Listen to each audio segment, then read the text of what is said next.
Welcome to Drishti Judiciary's latest initiative, the Law MCQs program. Practice questions covering legal current affairs, general knowledge, and previous year's questions. Let's begin today's session. The first question is, a police officer can arrest without warrant in cognizable offences, non-cognizable offences, bailable offences और non-bailable offences.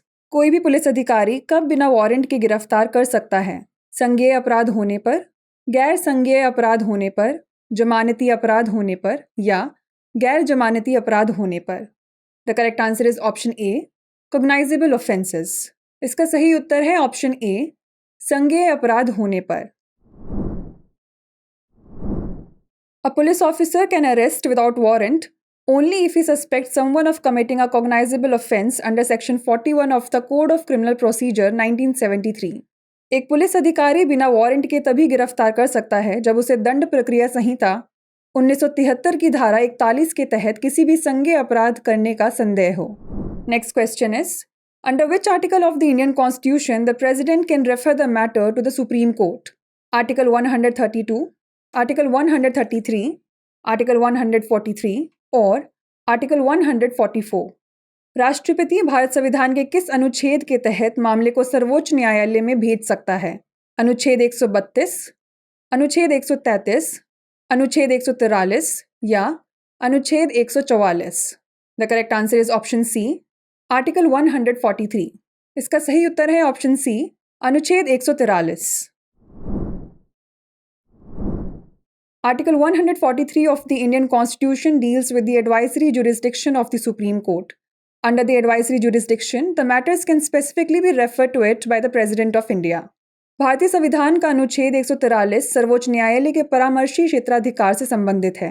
परामर्शी क्षेत्राधिकार के तहत मामलों को विशेष रूप से भारत के राष्ट्रपति द्वारा संदर्भित किया जा सकता है। Next question is, who is the election commissioner that has recently resigned? Arun Goyal, Rajiv Kumar, Sunil Arora और सुशील चंद्र। निम्नलिखित में से किस चुनाव आयुक्त ने हाल ही में इस्तीफा दे दिया है? अरुण गोयल, राजीव कुमार, सुनील अरोड़ा या Sushil Chandra? The correct answer is option A, Arun Goyal. इसका सही उत्तर है option A, Arun Goyal. The President of India has accepted the resignation tendered by Election Commissioner Arun Goyal. Goyal's resignation has reduced Election Commission to a one-man commission consisting of Chief Election Commissioner.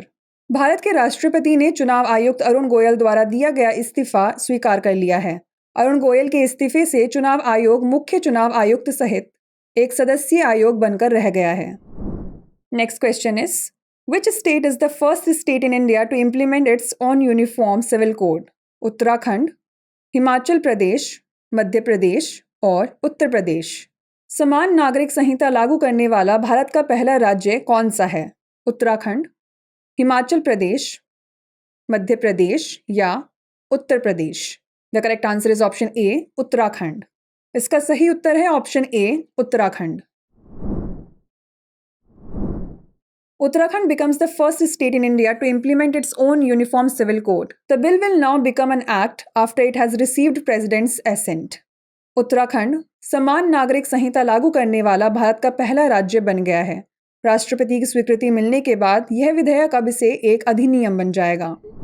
Next question is, the words socialist and secular are inserted in the preamble of the constitution of India by 15th amendment of the constitution, 39th Amendment of the Constitution, 42nd Amendment of the Constitution और 44th Amendment of the Constitution। Bharat के संविधान की प्रस्तावना में समाजवादी और धर्मनिरपेक्ष शब्द किसके द्वारा जोड़े गए हैं? संविधान के 15वें संशोधन के द्वारा, संविधान के 39वें संशोधन के द्वारा, संविधान के 42वें संशोधन के द्वारा, संविधान के 44वें संशोधन के द्वारा? The correct answer is option C, 42nd amendment of the constitution. इसका सही उत्तर है ऑप्शन सी, संविधान के 42वें संशोधन के द्वारा। The words socialist and secular were added to the preamble through the constitution 42nd amendment act 1976। समाजवादी और धर्मनिरपेक्ष शब्द संविधान के 42वें संशोधन अधिनियम 1976 के माध्यम से प्रस्तावना में जोड़े गए थे। Before we wrap up, here's a question for you.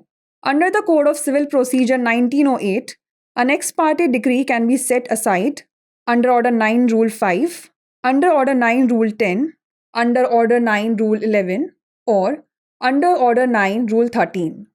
Civil प्रक्रिया संहिता 1908 के तहत एक पक्षीय डिक्री को रद्द किया जा सकता है आदेश 9 नियम 5 के तहत, आदेश 9 नियम 10 के तहत, आदेश 9 नियम 11 के तहत या आदेश 9 नियम 13 के तहत। इसका उत्तर हमें कमेंट सेक्शन में ज़रूर भेजिएगा। ऐसी ही और वीडियोस देखने के लिए लाइक, शेयर और सब्सक्राइब करना ना भूलें। धन्यवाद।